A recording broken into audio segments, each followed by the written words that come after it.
choir sounds beautiful tonight.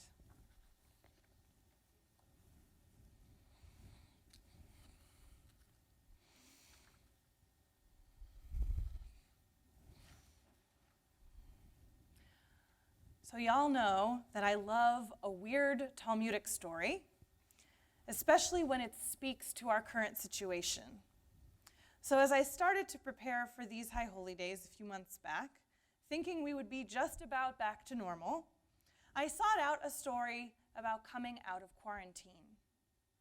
I found a passage about two rabbis who lived in a cave for 12 years and what happened when they tried and failed to reintegrate into society. In order to avoid a death sentence for speaking out against the Roman government, Rabbi Shimon Bar Yochai and his son Rabbi Elazar spent 12 years alone together in a cave. Aside from the isolation, their 12 years are idyllic. God provides a miraculous spring of water and a carob tree for sustenance. They spend their days immersed in study and in prayer. Not wanting their clothes to wear out, they only had the one set, they bury themselves up to their necks in sand, only putting on their real clothes when it is time to pray. At last, the prophet Elijah announces that the emperor has died and that the death sentence has been lifted from them. It is time to come out of the cave. But there are some issues with re-entry, to say the least. After 12 years engaged with only the most spiritual matters, they are shocked to find people outside the cave doing mundane things, like plowing and sowing their fields. Their anger at their fellow Israelites is so potent that everywhere they turn, everywhere they look, burns immediately to ash. Their laser focus on Torah has turned into literal laser vision, and God is not having it. Did you emerge from the cave in order to destroy my world, God asks? Return to your cave. At this point, we can probably already identify with Rabbi Shimon and Elazar in a bunch of ways. For one, staying in one place for a very long time, alone or with a very small, unchanging pod. Repeating the same activities over and over again every day. Eating sweets every day, and only getting dressed when we have an important meeting. But in these last few months, we might also have come to identify with the burning anger that these men experience when they come out of hiding. We too have been waiting a long time to come out of the cave. We too might have found ourselves frustrated to see people on the outside going about their business like nothing earth-shattering was happening. And we too might feel like we've been sent back into the cave just when we thought it was finally time to come out. And I'm certain that especially during these last few months, there were times when we wished we could set things on fire with our eyes. But for Shimon and Elazar, their anger, no matter how righteous, earns them another 12 months of exile. Basically, they're sent back into their cave until they can learn to play nicely with the other Israelites, which is probably also something we wish we could do with select groups of people. When they emerge 1 year later, Rabbi Elazar is still ablaze with anger. But his father has changed his tune. Wherever Rabbi Elazar strikes with his fiery gaze, Rabbi Shimon heals and repairs. He tells his son, "You and I study enough Torah for the entire world. Let them be." Rabbi Elazar is not convinced, so his father gives him an object lesson. It is twilight, close to Shabbat, when an elderly man runs past them carrying 2 myrtle branches. They ask him why he has 2 branches when one would suffice to honor Shabbat. The man answers that the 2 branches stand for the 2 different commandments to observe Shabbat that appear in the Torah, Shamor v'Zachor, keep and remember. Rabbi Shimon says to his son, "See how beloved the mitzvot are to Israel? The man's extra act of devotion puts their minds at ease. and they begin finally to reintegrate into society in earnest. How did that extra year change them? And what might that tell us about how our own time in lockdown might change us? This past March, as we marked 1 year since our world was turned upside down by COVID-19, my teacher, Dr. Betsy Stone, gave a talk to a bunch of rabbis, on post-traumatic growth. Thinking that the pandemic was nearly over, she explained how dealing with trauma might actually change us for the better. Though none of us would choose to undergo a crisis for the sake of growth, we might notice a few distinct ways that this experience changed our ancient rabbis and how it might be changing us, even as we go through it. For instance, we might come out of this time with a deeper awareness of our personal strengths. Rabbis Shimon and Elazar used their time in the cave to increase their Torah learning and sharpen their debate skills, something they later learned to use for the good of the community. And many of us learned new skills or honed existing ones during this past year and a half. We baked bread and sewed masks. We tried out new instruments and languages. We might have also learned a lot about cults or big cat conservationists from our Netflix binges. But more significantly, we were forced to figure out new ways of working, teaching, socializing, praying, learning, and parenting. As we were tested by a rapidly changing landscape, we discovered some strengths that might have been there all along. This is true of us as individuals and as families, but also as a community. We came together to create meaningful worship and learning experiences online and worked with our family members and friends to make sure that everyone could access them. Nothing brought me more joy than seeing our oldest members log on to Zoom for the first time, or to watch family names pop up on the screen, letting us know that even though there was no video, our youngest children were listening to us at bedtime. We felt the incredible amount of love, loyalty, and dedication that our community has for each other, and our ability to weather difficult times amidst a cascade of challenges and changes. Rabbi Shimon and Elazar also experienced a reprioritization of values. During their 12 years of seclusion, this meant spending their entire day studying and praying, and looking down on anyone who didn't. But when they emerged from the cave for the second time, they decide to judge their fellow Israelites l'chaf zechut, on the side of merit, giving them the benefit of the doubt. Or, as Ted Lasso says, they were curious, not judgmental, about their neighbors' spiritual practices. The rabbis began to see the importance of their relationships with the community and to feel more compassion and even appreciation towards those who were not like them. In fact, when Rabbi Shimon leaves the cave for the second time, he declares his intention to do something that helps his community. Our time in lockdown has also made it clear to us what is important. Our work schedules, our educational models, and our support systems were suddenly upended, and in many cases, we needed to rebuild them from scratch.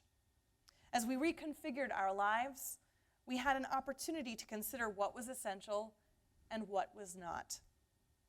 People left relationships or committed to them more deeply.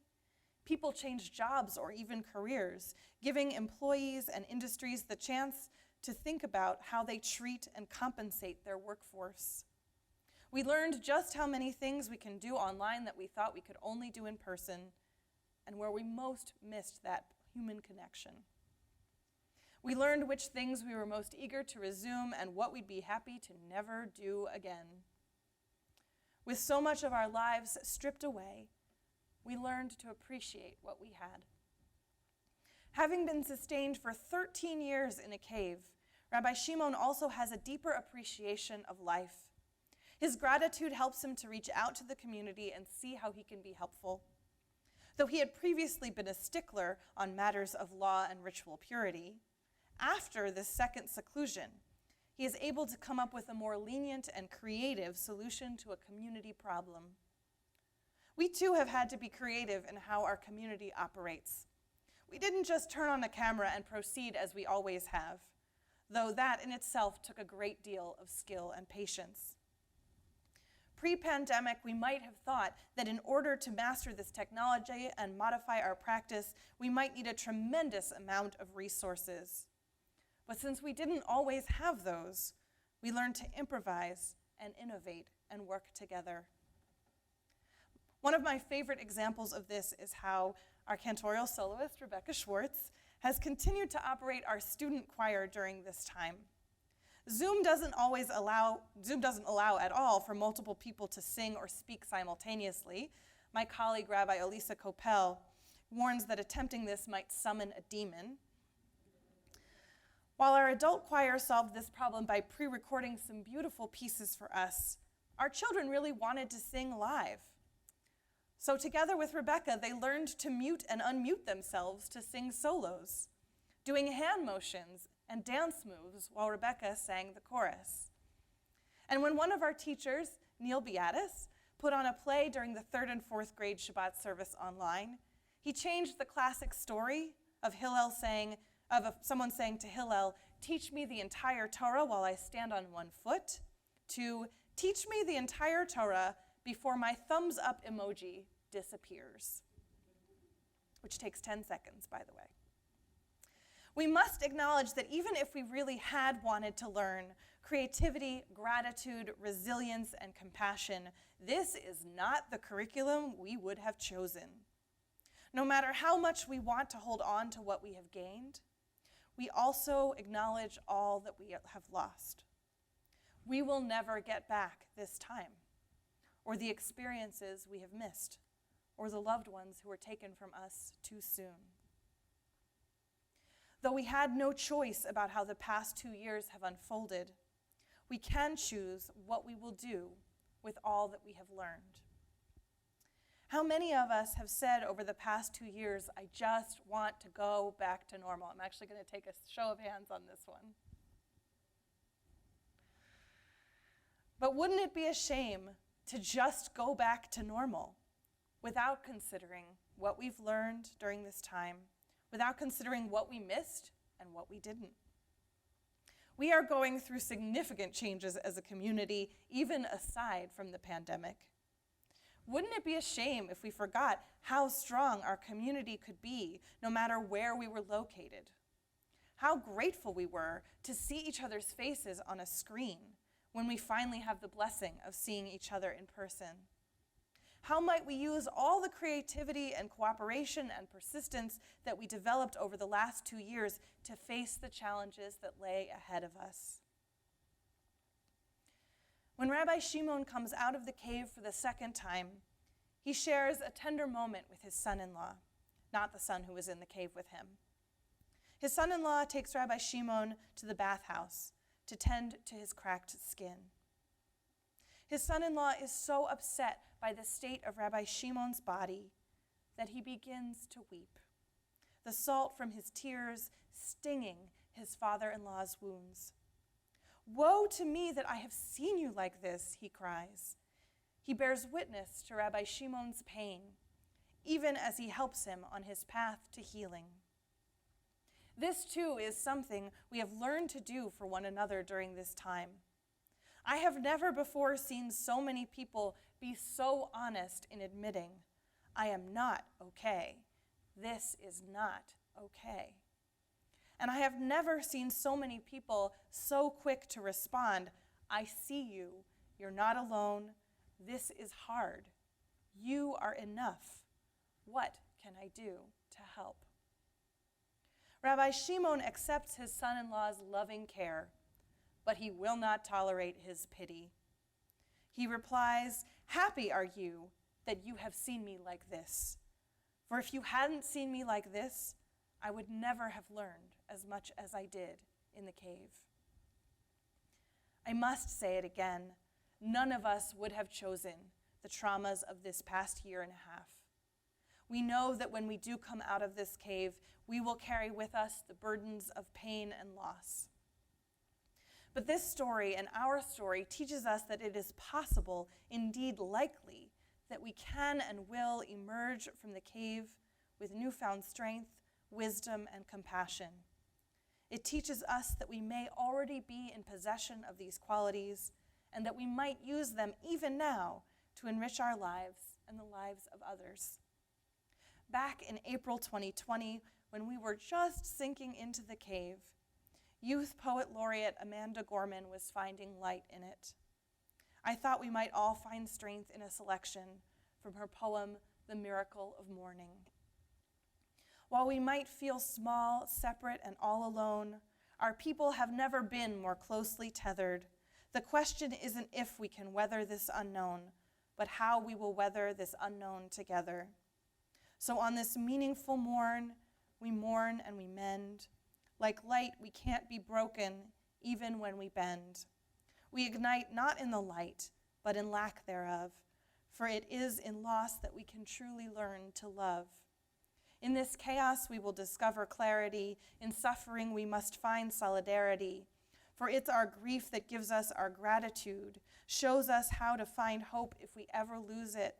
So ensure that this ache wasn't endured in vain. Do not ignore the pain, give it purpose, use it. Know that the distance will make our hearts grow fonder. From these waves of woes, our world will emerge stronger. We'll observe how the burdens braved by humankind are also the moments that make us humans kind. Let each morning find us courageous, brought closer, heeding the light before the fight is over. When this ends, we'll smile sweetly, finally seeing. In testing times, we became the best of beings. Gemar Chatima Tova.